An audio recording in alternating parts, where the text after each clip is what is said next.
Hi, this is गुलाब। आज lecture number 04 है Newton's का सेकंड लॉ। इससे पहले हमने क्या क्या स्टडी किया। लेक्चर 1 में फोर्सेस और इस टाइप्स है, लेक्चर 2 में फ्री बॉडी डायग्राम्स, लेक्चर 3 में न्यूटन्स फर्स्ट लॉ और उसे आने वाला जितना भी न्यूमेरिकल्स उसके बारे में हमने स्टडी किया। आज सेकेंड लॉ स्टडी करेंगे। तो सेकेंड लॉ जानने से पहले हमने फर्स्ट लॉ में क्या स्टडी किया था कि अगर किसी में एक्सटर्नल फोर्स हम अप्लाई नहीं करते हैं किसी ऑब्जेक्ट में, तो ऑब्जेक्ट या तो रेस्ट में रहेगा नहीं तो यूनिफॉर्म मोशन में स्ट्रेट लाइन में चलते रहेगा। यही था। ओके, ये हमारे पास ऑब्जेक्ट है। इस ऑब्जेक्ट में या तो रेस्ट में रहेगा या यूनिफॉर्म मोशन। तो ये रेस्ट से कब जाएगा? जब इसके ऊपर कोई एक्सटर्नल नेट फोर्स रहेगा। ठीक है, तो जैसे नेट फोर्स यहाँ पर अप्लाई कर देंगे तो इसका क्या चेंज होगा? वेलोसिटी। और वेलोसिटी जब चेंज होता है, चेंज ऑफ वेलोसिटी को हम बोलते हैं एक्सीलरेशन। कुल मिला के हमने एक्सीलरेशन को चेंज कर रहा है, एक्सीलरेटेड कर रहा है बॉडी को, वेलोसिटी को चेंज कर रहा है। तो न्यूटन्स का सेकेंड लॉ ये बताता है फोर्स और एक्सीलरेशन के बीच में क्या रिलेशन है। किस किस के बीच में रिलेशन है? फोर्स और एक्सीलरेशन। इन रिलेशन को निकालने के लिए न्यूटन साहब ने कुछ ऑब्जर्वेशन किया था। ऑब्जर्वेशन किया था कि देखा गया अगर दो बॉडी है, एक हैवियर है और लाइटर है, यानी कि एक का मास ज़्यादा है और एक का मास कम है, तो ऐसा केस में दोनों का अगर वेलोसिटी सेम है, इसकी वेलोसिटी v है, इसका वेलोसिटी b है, ऐसा केस में जब इन दोनों का सेम वेलोसिटी को रोकने के लिए जो फोर्स चाहिए वो फोर्स अलग अलग है। यानी कि जो हैवियर है उसका force compare to the lighter के लिए लाइटर से ज़्यादा है। फॉर एग्जांपल, अगर कोई ट्रक है जो 500 kg, कोई हैवियर चीज़ मान लेते हैं 500 kg का है, उसको मैं फेंक रहा हूँ, एक बॉल 500 kg का और एक बॉल 10 kg का है, तो 500 kg को रोकने के लिए मुझे ज़्यादा फोर्स चाहिए था। तो फोर्स मास के ऊपर भी डिपेंड कर रहा है। सेम दूसरा ऑब्जर्वेशन से पता लगा कि अगर बॉडी का मास सेम है, m है, लेकिन वेलोसिटी चेंज है, एक का वेलोसिटी v1 है, दूसरा v2, v1 is greater than v2 है, ऐसा केस में भी जिसका वेलोसिटी ज़्यादा है उस पर फोर्स ज़्यादा अप्लाई करना पड़ता है।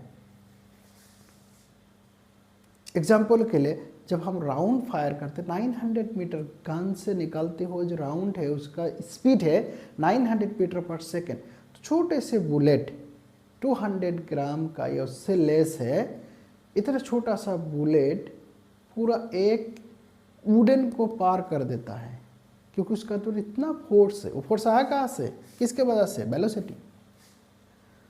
तो कॉमन कंक्लूजन से पता लगता है मास और वेलोसिटी दोनों को कंसीडर करना पड़ता है। तब निकला कि यानी कि मास और वेलोसिटी का प्रोडक्ट इफेक्ट करता है फोर्स को, और इस प्रोडक्ट को बोलते हैं मोमेंटम। मोमेंटम P से डिनोट करता है, P equal mass into velocity, that is called momentum. Momentum vector quantity है क्योंकि वेलोसिटी वेक्टर क्वांटिटी है, और मोमेंटम का जो डायरेक्शन है वो वेलोसिटी के डायरेक्शन में साथ होगा। क्लियर हो गया? जैसे वेक्टर क्वांटिटी हम बात करते हैं तो वेक्टर का हर चीज़ लागू है। इसको रिजॉल्व कर सकते हैं, वेक्टर को, इनकी डायरेक्शन को, मैग्नीट्यूड रहेगा, डायरेक्शन रहेगा, और इनको रिजॉल्व कर सकते हैं। और वेक्टर का जो भी एडिशन है सारे चीज़ें लागू हो जाता है। क्लियर हो गया? तो हमें मोमेंटम का जो नया टर्म है, ये नया टर्म मिल गया। तो फोर्स सिर्फ मोमेंटम में डिपेंड नहीं कर रहा है, क्योंकि कोई भी अगर बॉल, हमने ऑलरेडी देखा है क्रिकेट खेलते खेलते, क्रिकेट खेलने का टाइम जो बॉल आता है उस बॉल को पकड़ के जब भी कैच पकड़ते हैं तो उसको और थोड़ा सा खींचा जाता है, क्योंकि इस बॉल को अगर मैं अचानक इसे करता हूँ तो इसके अंदर ज़्यादा फोर्स एग्जर्ट करेगा, हाथ में चोट लगेंगे, पेन होगा। अगर उसी को थोड़ा टाइम दे देता हूँ तो ऐसा कंडीशन में क्या होगा? फोर्स कम लगेगा। यानी कि फोर्स और एक क्वांटिटी के ऊपर डिपेंड कर रहा है, दैट इज टाइम, और इनवर्सली प्रोपोर्शनल है। तो अल्टीमेटली ये निकला कि force F is directly proportional to the rate of change of momentum, not only change momentum के नहीं, मोमेंटम का चेंज का रेट के ऊपर डिपेंड करता है। इसी को जब हम इक्वल करते हैं तो F इक्वल के प्रोपोर्शनली कांस्टेंट हो गया dp बाई dt, और k का वैल्यू हम जब 1 पुट करते हैं तब भी ये वैलिड हो जाता है। तो कुल मिला के हमारे पास आता है F equal dp by dt। यही है न्यूटन का सेकेंड लॉ, यानी कि न्यूटन का सेकेंड लॉ के मुताबिक force is directly proportional to the rate of change of momentum. ठीक, मोमेंटम में क्या है, वेक्टर क्वांटिटी, फोर्स में वेक्टर क्वांटिटी। इतना क्लियर हो गया हमने, ओके। अभी अगर मोमेंटम को मैंने, मोमेंटम का जगह हम क्या लिख सकते हैं, एम बी, तो इस फॉर्मूला इस प्रकार हो जाएगा D by D T M into B. इसको जब डेरिवेटिव करेंगे तो first function derivative of second function divide plus second function derivative of first function. ये है न्यूटन का सेकेंड लॉ, या फोर्स का ओरिजिनल क्या है, वैल्यूज है। तो फोर्स किस किस के ऊपर डिपेंड कर रहा है, मास, वेलोसिटी और टाइम के ऊपर डिपेंड कर रहा है। यहां पर मोस्ट ऑफ द केसेस हमारे पास जो मास रहता है वो मास चेंज नहीं होता है, यानी कि D M by D T अगर चेंज नहीं है तो कांस्टेंट है, कांस्टेंट का डेरिवेटिव 0 होता है। तो इस केस में ये टर्म क्या हो जाएगा, M D B by D T हमने ऑलरेडी जाना, D B by D T क्या है, rate of change of velocity, that is called acceleration. तो इसके जगह हम लिख सकते हैं एक्सीलरेशन, और ये भी इनटू, अगर ये चेंज नहीं हो रहा है, कांस्टेंट का डेरिवेटिव 0 है, तो ये हम 0 बैठा सकते हैं। तो कुल मिला के हमारे पास आ रहा है F इक्वल एम ए। तो फोर्स और एक्सीलरेशन का रिलेशन क्या है, F इक्वल एम ए, तब जब मास कांस्टेंट है। तो ऐसा कौन सा कंडीशन में जहाँ पर मास कांस्टेंट नहीं होगा, है क्या क्या कंडीशन है। अभी मास कांस्टेंट कब कब नहीं होता है, जब हमारे पास कोई रॉकेट है, रॉकेट का ओरिजिनल मास है और साथ साथ में रॉकेट के अंदर फ्यूल है, और फ्यूल बर्न होता है। जैसे फ्यूल बर्न होता है तो उसके मास हमेशा घटते रहता है, यानी कि चेंजिंग मास आता है।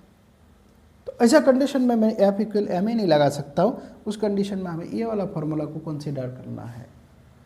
और एक है, अगर कोई ऑब्जेक्ट हाई वेलोसिटी यानी कि लाइट की स्पीड की आसपास वाला वेलोसिटी से चल रहा है, लाइट का स्पीड कितना है, c इक्वल 3 इंटू 10⁸ मीटर पर सेकेंड, इस स्पीड या इसके आसपास में जा रहा है, ऐसा कंडीशन में उसकी मास चेंज होता है। तो उसकी फार्मूला ये है, mass of object equal mass in rest divided by 1 minus B square by C square. इस कंडीशन में अगर वेलोसिटी c के आसपास हो जाता है तब इफेक्ट करता है। अगर मास वेलोसिटी नॉर्मल वेलोसिटी है, कम है, जैसे हम लोग अमूमन जब जनरली ऑब्जर्वेशन करते हैं, उस मास के लिए ये कोई, उस वेलोसिटी के लिए मास इफेक्ट नहीं रखते, मास हम कांस्टेंट मानते हैं। यानी कि m और m नॉट, ये m नॉट क्या है, रेस्ट मास है। रेस्ट मास यानी कि जब बैठे रहेगा वही ऑब्जेक्ट, और जब वो उस ऑब्जेक्ट मोशन करेगा लाइट की स्पीड के आसपास, तब दोनों का मास अलग है। तो रेस्ट मास की इक्वल होगा तब जब b is very very less than c। तो हम कंसीडर करते हैं ये वाला केस को हम कांस्टेंट ही कंसीडर करते हैं, क्योंकि हम जो भी ऑब्जर्वेशन में लाएंगे हमारे सिलेबस में है, वो सारे का जो स्पीड है लेस देन लाइट है, लेजर देन लाइट है, लाइट से बहुत कम है। क्लियर हो गया ये दो कंडीशन। इसके अलावा बहुत सारा कंडीशन हो सकता है, जैसे हमें उस पैराशूट से उतरते हैं तो पैराशूट से जितना उतरेगा उस सारे का वेट कम हो जाएंगे। अगर हमारे पास 10 पैराशूट शूटर है, किसी हेलीकॉप्टर से जा रहा है, तो एक एक करके जैसे ही उतरेगा तो उसका वेट कम हो जाएगा, मास कम हो जाएंगे। तो इस प्रकार हमें जिस सिस्टम में मास चेंजिंग है तो उस सिस्टम के लिए ये वाला है, अदरवाइज 98% हम इसको इस्तेमाल करेंगे। जब तक बोला नहीं जाता हम इसको यूज करेंगे। हो गया न्यूटन का सेकेंड लॉ, हो गया, बहुत बढ़िया, बेहतरीन। तो इसको पॉज करके नोट डाउन करो।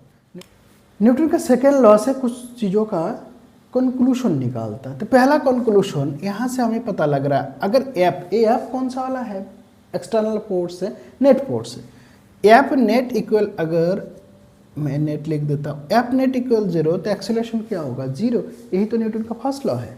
न्यूटन का फर्स्ट लॉ क्या है, जब तक एक्सटर्नल फोर्स नहीं है तो there is no any acceleration.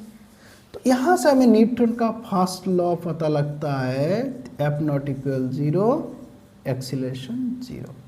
Second, हमें न्यूटन का सेकेंड लॉ ए वेक्टर है, इसका मतलब जो भी फोर्सेस है हम कहाँ का किस तरफ रिजर्व कर सकते, एफ एक्स, एफ वाई और एफ जेड, यानी कि एफ ऑफ एक्स इक्वल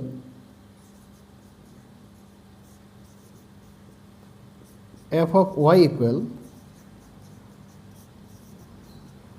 और एफ ऑफ जेड इक्वल, ये हमने अलग अलग डायरेक्शन में अलग अलग को हम रिजॉल्व कर सकते हैं और उसी हिसाब से इनकी वैल्यू हो जाएगी। ठीक है, तो इससे ये भी पता लग जाएगा mass into acceleration in Y direction, mass into acceleration in Z direction. Clear है। तीसरा, न्यूटन का सेकेंड लॉ पाथ के ऊपर डिपेंड नहीं करते हैं। हमें जो फोर्सेस देखना है वो फोर्स पास्ट हिस्ट्री को याद नहीं रखता है। पास्ट हिस्ट्री को याद नहीं रखने का मतलब है उस समय उसके साथ फोर्स अप्लाई है कि नहीं, तभी हमें एक्सीलरेशन बोलेंगे, अदरवाइज एक्सीलरेशन नहीं है। जैसे अगर किसी ट्रेन में या कोई एक्सीलरेटेड कार से जा रहा है, एक्सीलरेटेड कार से एक बंदा जा रहा है, तो इसमें क्या है, इसकी जो वेलोसिटी है, इस वेलोसिटी ये जो पर्सन है लॉ ऑफ इनर्शिया के हिसाब से ये भी वेलोसिटी अटेन किया है और इसके हाथ में एक बॉल है, बॉल भी वेलोसिटी अटेन किया है। ये एक्सीलरेटेड है तो बॉल के ऊपर भी एक्सीलरेटेड रहेगा, लेकिन जैसे बॉल को छोड़ देंगे, जैसे ही छोड़ देगा तो इसमें कोई भी वर्टिकल हॉरिजॉन्टल एक्सीलरेशन नहीं रहेगा, वर्टिकल रहेंगे। यानी कि पास्ट हिस्ट्री को याद नहीं रखता है उस समय क्या फोर्स है, जैसे ही इसको फेंका इस टाइम में इसके ऊपर क्या फोर्स है, उस फोर्स के ऊपर एक एक्सीलरेशन है। इस टाइम में कोई फोर्स है नहीं क्योंकि ये इसके साथ अटैच में नहीं है, ये तो छोड़ दिए, ट्रेन के साथ अटैच नहीं है। तो ऐसा कंडीशन में इसका जो एक्सीलरेशन है वो 0 हो जाएंगे क्योंकि इसमें फोर्स 0, कौन सा वाला, हॉरिजॉन्टल, वर्टिकल होगा, क्योंकि जैसे यहाँ आ जाएगा तो फ्री फॉल के अंडर में आ जाएगा तो ये जी होगा एक्सीलरेशन। लेकिन हॉरिजॉन्टल एक्सीलरेशन जो बास का एक्सीलरेशन था, ये एक्सीलरेशन को याद नहीं रहेगा, इस फोर्स को याद नहीं रहेगा, यानी कि लास्ट मेमोरी को याद नहीं रखता है। ये जो फोर्स है उस समय कितना फोर्स है उसके हिसाब से एक्सीलरेशन होता है। क्लियर हो गया। चौथा है, ये जो फोर्स की बात कर रहा है ये एक्सटर्नल फोर्स है, मास इनटू एक्सीलरेशन है, इंटरनल फोर्स इसमें इंक्लूड नहीं है।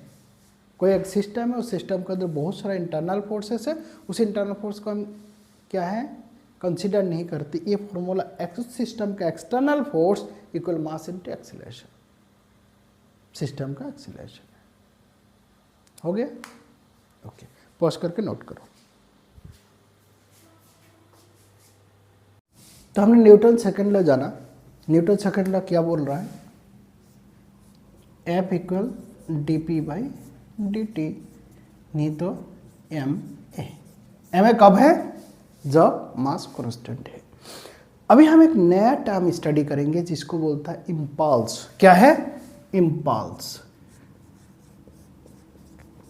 इम्पल्स, इम्पल्स का मतलब होता है फोर्स इनटू टाइम, यानी कि बहुत कम समय के लिए अगर कोई हाई फोर्स लगता है, दोनों का प्रोडक्ट करके हमें इम्पल्स, क्योंकि वैसा कंडीशन में हमने फोर्स को अलग नहीं कर सकते, टाइम को अलग से आइडेंटिफाई नहीं कर सकते क्योंकि वो फ्रैक्शन ऑफ सेकेंड होता है।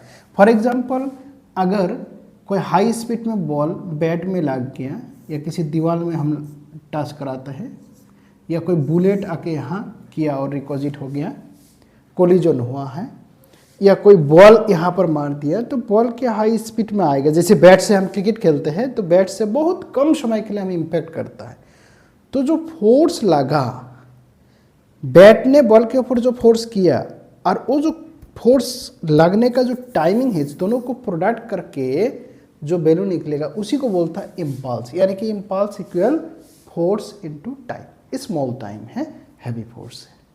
क्लियर हो गया? ओके। अभी हमने क्या जाना, न्यूटन्स लॉ से second law, F equal D P by D T.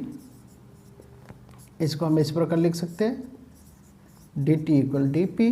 दोनों तरफ अगर मैं इंटीग्रेशन लेता हूँ विथ रिस्पेक्ट टू टाइम में हो जाएगा ये, क्योंकि ये आप टाइम का फंक्शन होगा, और ये हो जाएंगे D P, P initial P final. अगर इसका लिमिट लगा देता हूँ तो T1 और T2 हो जाएगा। ठीक है? ओके।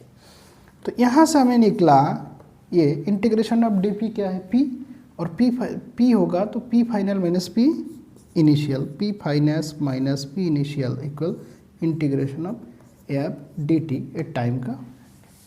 तो ये जो यहाँ जो निकला इसको बोलते हैं चेंज इन मोमेंटम। क्या हो गया? चेंज इन मोमेंटम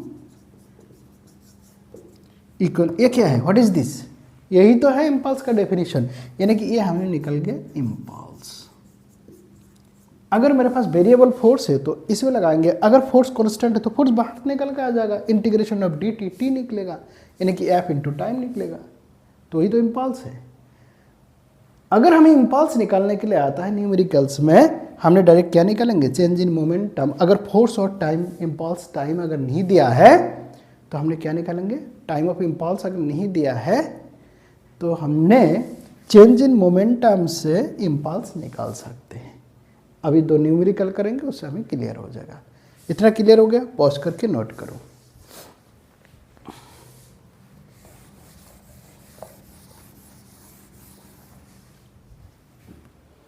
तो इम्पल्स का फॉर्मूला क्या आ गया, impulse equal integration of F D T equal change in momentum, यानी कि P final minus P initial. अगर कोई इम्पल्स हमें पूछा जाता है तो हम चेंज इन मोमेंटम से निकाल देंगे। एक क्वेश्चन करते हैं, फिर हमें क्लियर हो जाएंगे।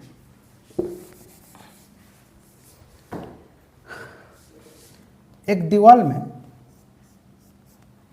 एक बॉल जिसका मास m है और u वेलोसिटी में टकराया, इसको बोलते हैं collision. A non elastic collision है, इसका मतलब जितना वेलोसिटी से जाएगा रिपेल भी उतना वेलोसिटी से, यानी कि रिटर्न उतना वेलोसिटी से आया, u वेलोसिटी से गया और u वेलोसिटी से आया। तो हमसे पूछा जा रहा है इम्पल्स कितना है, यानी कि f इंटू डी टी। यह फोर्स और टाइम का कोई वैल्यू दिया नहीं है, लेकिन हमारा पास क्या है, मास और वेलोसिटी। मास वेलोसिटी से हम क्या निकाल सकते, मोमेंटम निकाल सकते। तो इनिशियल और फाइनल मोमेंट सब निकल जाएगा, चेंज कर देंगे तो हमारे पास इम्पल्स आ जाएगा। तो यहाँ पर देखते हैं इनिशियल वेलोसिटी, इनिशियल कितना है, पी आई एम इंटू आई, कौन सा डायरेक्शन में है, एक्स का पॉजिटिव डायरेक्शन में, इसलिए प्लस ले लिया आई कैप। अगर पी फाइनल की बात करते हैं तो माइनस एम आई कैप। दोनों एक्स डायरेक्शन में है, फर्क इतना है कि पॉजिटिव डायरेक्शन में, नेगेटिव डायरेक्शन में। हमने निकालना क्या है, P F minus P I, change in momentum. तो change in momentum equal final minus initial, तो ये हो जाएगा 2mu आई कैप। तो इसकी वैल्यू कितना है, इम्पल्स का वैल्यू आ गया 2mu। डायरेक्शन कैसा है, एक्स का नेगेटिव डायरेक्शन। इसे क्या सूचित करता है, आई कैप का मतलब क्या है, एक्स डायरेक्शन, माइनस का मतलब नेगेटिव एक्स। क्या हो गया, और ए हो गया मैग्नीट्यूड। इम्पल्स का मैग्नीट्यूड 2mu है और चेंज इन मोमेंटम के भी 2mu है, माइनस 2m। नेक्स्ट देखते हैं, किसी एंगल में हम फेंकते हैं, पॉज करके नोट करते रहना है। ठीक है, नोट करना बहुत ज़रूरी है। अभी हम देखते हैं इसी बॉल को थोड़ा एंगल से फेंक के क्या होता है, कुछ भी नहीं होगा। ये दीवार है, दीवार को रहने दो अपना जगह पर। हमने यहाँ से एक बॉल थ्रो किया, इस प्रकार है, ये यू है और इनकी मास m है। नॉन इलास्टिक कोलिजन, इसका मतलब वेलोसिटी चेंज नहीं हुआ, जितना वेलोसिटी से गया उतना वेलोसिटी एनर्जी लॉस नहीं हुआ। ये एंगल है 30 डिग्री और सेम 30 डिग्री एंगल में रिटर्न हुआ है, तो हमसे पूछा जा रहा है चेंज इन मोमेंटम कितना, दैट मीन्स इम्पल्स कितना है। तो सेम है, पी इनिशियल और पी फाइनल निकालेंगे। अभी यहाँ पर देखते हैं, हमने एंगल में है, तो जैसे एंगल में आता है तो हमने क्या करना है, उसका रिजॉल्व करना है। ओके, अगर मैं इस प्रकार बनाता हूँ एक्स एक्सिस, तो ये 30 डिग्री है, तो ये कितना डिग्री होगा, ये 30 है तो पक्का ये 30 होगा। ये पैरेलल लाइन है और इंटरसेक्ट है, ठीक है, क्लियर हो गया। ओके, तो ये वाला, ये जिसमें एंगल रहता है ये यू है, जिसमें एंगल रहता है ये होगा एम यू कॉस 30 और ये हो जाएगा एम यू साइन 30। तो अब पी इनिशियल निकल गया। पी इनिशियल कितना है, P initial equal positive, X का पॉजिटिव डायरेक्शन में M U sine 30 degree, I cap हो जाएगा पॉजिटिव डायरेक्शन में, प्लस ये हो जाएगा माइनस, क्योंकि वाई का नेगेटिव डायरेक्शन में है, M U cos 30 degree, Y का मतलब है जे कैप। हो गया क्लियर। ओके, तो एम यू साइन 30 डिग्री का मतलब half divided by 2 I cap, minus M U cos 30 degree का मतलब होता है √3/2 जे कैप। ये हमारा पी इनिशियल निकल गया।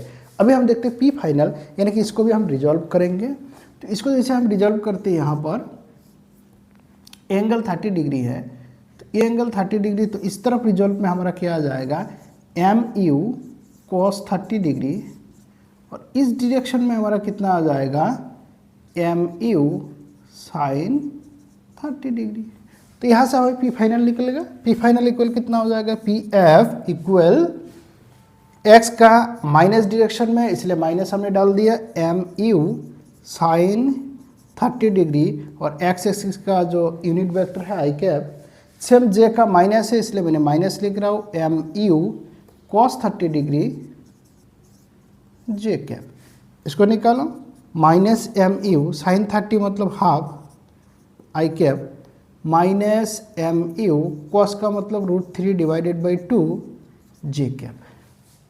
तो हमारा पी इनिशियल और पी फाइनल मिला।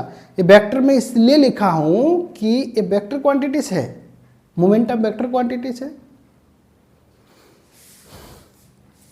अभी हमें निकालना क्या है, चेंज इन मोमेंटम। वहां से हमें क्या निकलेगा, इम्पल्स। पूछा क्या है, इम्पल्स।